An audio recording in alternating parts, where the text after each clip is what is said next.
ये एक बहुत बड़ा इल्ज़ाम है और इसका हकीकत हकीकत से कोई ताल्लुक़ नहीं है। मिसाल के तौर पे तुम बुज़ुर्गों को नहीं मानते या औलिया अल्लाह को नहीं मानते, उनकी गुस्ताखी करते हैं, ये एक बहुत बड़ा इल्ज़ाम है और ये एक झूठ है। जो अल्लाह के वलियों को नहीं मानता वो मुसलमान कैसे हो सकता है? सही बुखारी की हदीस, नबी अलैहिस्सलाम ने फरमाया, हदीस कुदसी है, अल्लाह फरमाता है जिस शख्स ने मेरे किसी दोस्त से दुश्मनी की, मैं अल्लाह उससे जंग का ऐलान करता हूँ। तो वो शख्स जो अल्लाह के वलियों को ना माने वो मुसलमान कैसे हो सकता है? वो सही मुसलमान कैसे हो सकता है? तो वो तो अल्लाह ताला ने उससे जंग का ऐलान किया है।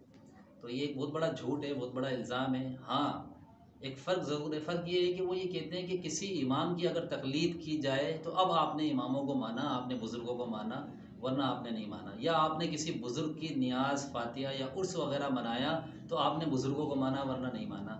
तो ये एक अलग बात है और ये एक अलग बात है कि बुज़ुर्गों को नहीं मानते। हाँ, हम मानते हैं। फ़र्क ये है कि वो सिर्फ़ एक इमाम को मानते हैं और एक इमाम की तक़लीद करते हैं, मुअय्यन शख़्स को मानकर उसकी तक़लीद को वाजिब बताते हुए उसको मानते हैं और फिर कहते हैं कि इस तरह मानोगे तो आपने इमामों को माना वरना नहीं माना। हालांकि हम ये कहते हैं कि जिस इमाम की बात कुरान और सुन्नत के मुताबिक हो उसको ली जाएगी और जिस इमाम की बात कुरान और सुन्नत के ख़िलाफ़ इज्तिहादन कोई ख़िलाफ़ हो, इज्तिहादी ख़ता हो, तो इंशाअल्लाह उस इमाम को तो अजर मिलेगा। लेकिन जब आपके सामने वो गलती ख़ता वाज़ेह हो गई दलाइल की बुनियाद पर, तो फिर आप उस बात को छोड़ोगे, आप पर लाजिम है कि आप उस बात को छोड़ो और अल्लाह और उसके रसूल की बात करो। तो हम क्या करते हैं, अहलुल हदीस ये करते हैं कि हर इमाम की बात को लेते हैं, हर इमाम की बात को मानते हैं, लेकिन जो कुरान और सुन्नत के मुताबिक होती हैं। और फिर एक इल्ज़ाम ये लगाया जाता है भाई वसीले को नहीं मानते, हालांकि ये भी बहुत बड़ा झूठ है। वसीले को नहीं मानते, शफ़ाअत को नहीं मानते, नज़र, हालांकि हर चीज़ को मानते हैं। नबी अलैहिस्सलाम की शफ़ाअत को मानते हैं, शफ़ाअत कुबरा जो सबसे बड़ी शफ़ाअत है वो नबी सल्लल्लाहु अलैहि वसल्लम करवाएंगे। हदीस में आता है कि नबी अलैहिस्सलाम, बड़ी तवील हदीस है बुखारी की, कि आदम अलैहिस्सलाम के पास जाएंगे लोग, आदम अलैहिस्सलाम फिर नूह अलैहिस्सलाम के पास और इब्राहीम अलैहिस्सलाम के पास, फिर मूसा अलैहिस्सलाम, ईसा अलैहिस्सलाम से होते हुए नबी अलैहिस्सलाम तक आएंगे। नबी अलैहिस्सलाम फरमाएंगे हाँ ये हक़ मेरा है, और फिर वो अल्लाह से सिफारिश करेंगे, शफ़ाअत करवाएंगे ताकि लोगों का हिसाब किताब शुरू हो। फिर हम तो यहाँ तक मानते हैं कि एक हाफिज़ कुरान अपने ख़ानदान के 7 अफराद की शफ़ाअत करवाएगा। तो बहुत सारे लोग शफ़ाअत करवाएंगे और नबी अलैहिस्सलाम की शफ़ाअत शफ़ाअत कुबरा है। अल्लाह ताला हमें जो है उनकी शफ़ाअत नसीब फरमाए कल क़यामत के दिन। तो उनकी शफ़ाअत के मुनकर नहीं, यहाँ इस बात के इनकारी हैं कि नबी अलैहिस्सलाम शफ़ाअत बेइज़्निल्लाह करवाएंगे, जिसकी अल्लाह इजाज़त देगा उसकी शफ़ाअत होगी, और सिर्फ़ मवाहिदीन की, जिसके दिल में राई के दाने के बराबर भी ईमान होगा, उनकी सिफारिश होगी। इसके अलावा किसी की सिफारिश नहीं। एक तो ये जो मवाहिद होंगे जिनके दिल में राई के दाने के बराबर भी ईमान होगा, उनकी सिफारिश की जाएगी, और बेइज़्निल्लाह होगी जिसकी अल्लाह इजाज़त देगा। हम इस बात को मानते हैं, ठीक है।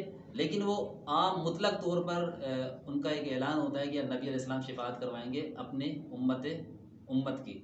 तो हालांकि ये बात गलत है, इसलिए कि उम्मत से बहुत सारे लोग खारिज हो जाएंगे, बहुत सारे लोग ईमानदार नहीं रहेंगे और वो मुस्तकिल जहन्नुम में जाएंगे।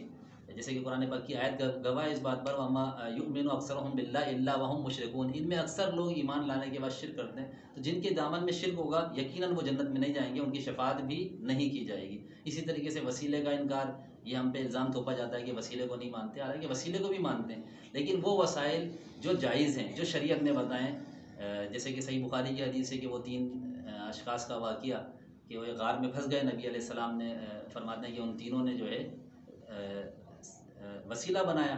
एक ने अपने नेक आमाल को वसीला बनाया। बड़ी तवील हदीस है, मुख्तसर में जो बात समझाना चाह रहा हूँ वो मकसद ये है कि हम हर चीज़ को तकरीबन मानते हैं, लेकिन वो जो शरीयत ने बनाई है, ना हम उसमें कमी करते हैं ना ज़्यादती करते हैं, एतदाल की राह को इख्तियार करते हैं। कि हम बस जो 3 अशख़ास का वसीला, कि एक ने अपने नेक आमाल को वसीला बनाया, एक ने अल्लाह के नामों का वसीला, ठीक है। और इसी तरीके से वो वसीला जायज़ है जो नेक आदमी हो और नेक बुज़ुर्ग हो, ज़िंदा हो, उसके पास दुआ के लिए इंसान जाए, तो ये वसीला जायज़ है। इसके अलावा कोई ऐसा वसीला जो शख़्स किसी मैयत का वसीला देता है या किसी ऐसे शख़्स का जो इस दुनिया से चला गया और उसको वसीला बनाता है, उसकी ज़ात को वसीला बनाता है, इस वसीले का हम इनकार करते हैं, लेकिन वसीले का मुतलक तौर पर इनकार नहीं करते। हालांकि इल्ज़ाम लगाने वाले हम पर इल्ज़ाम ये लगाते हैं कि हम किसी वसीले को नहीं मानते, ये झूठा इल्ज़ाम है। इसी तरीके से नज़र व नियाज़ के हवाले से बात होती है, तो नज़र व नियाज़ को भी अल्हम्दुलिल्लाह नज़र को भी मानते हैं। अल्लाह ताला ने कुरान पाक में फरमाता है नज़र मानो तो उसको पूरा करो। जैसे इमरान की बीवी का अल्लाह ताला ने ज़िक्र किया, वो कहती हैं कि नज़र तू लगा माफ़ी बतनी मुहर्रर, कि अल्लाह ताला मेरे पेट में, मेरे बदन में जो कुछ भी है मैं तेरे लिए आज़ाद कर दूँगी, मैं नज़र मानती हूँ। तो उन्होंने नज़र मानी, नज़र माननी इबादत है, तो नज़र को भी मानते हैं और नज़र मानी जाए तो उसको पूरा भी किया जाए। तो ये अल्हम्दुलिल्लाह अहले हदीस जो हैं वो जितनी भी जो शरीयत ने चीज़ें बताई हैं, जो मनहियात हैं या जो अवामिर हैं, उन तमाम चीज़ों को मानते हैं। लेकिन वो जो शरीयत ने बताई है, ना हम उसमें कमी करते हैं, ना ज़्यादती करते हैं, ना हम इनकार करने वालों में होते हैं किसी चीज़ का। लेकिन लोगों का ये हम पर एक इल्ज़ाम है, और एक ऐसा इल्ज़ाम है जिससे आम आवाम को जो है बदज़न किया जाता है, ताकि ये किताब व सुन्नत से किताब व सुन्नत के करीब ना जाएँ। ज़ाहिर है जो लोग अल्हम्दुलिल्लाह करीब आएँगे हमारे, हम उनको ख़ालिस किताब व सुन्नत की दावत बताएँगे, किताब व सुन्नत की दावत देते हैं अल्हम्दुलिल्लाह, तो वो किताब व सुन्नत के करीब आएँगे। और उनका मकसद ये होता है कि हमारे अकीदे को छोड़कर लोग उस तरफ ना जाएँ। तो उम्मीद है कि इंशाअल्लाह लोग बात समझ गए होंगे कि अल्हम्दुलिल्लाह हम दीन में हर चीज़ को मानते हैं, हर उस चीज़ को जो शरीयत से साबित है। बाकी ये हम पर सिर्फ़ इल्ज़ाम है और कुछ भी नहीं है। वमा अलैना इल्लल बलाग।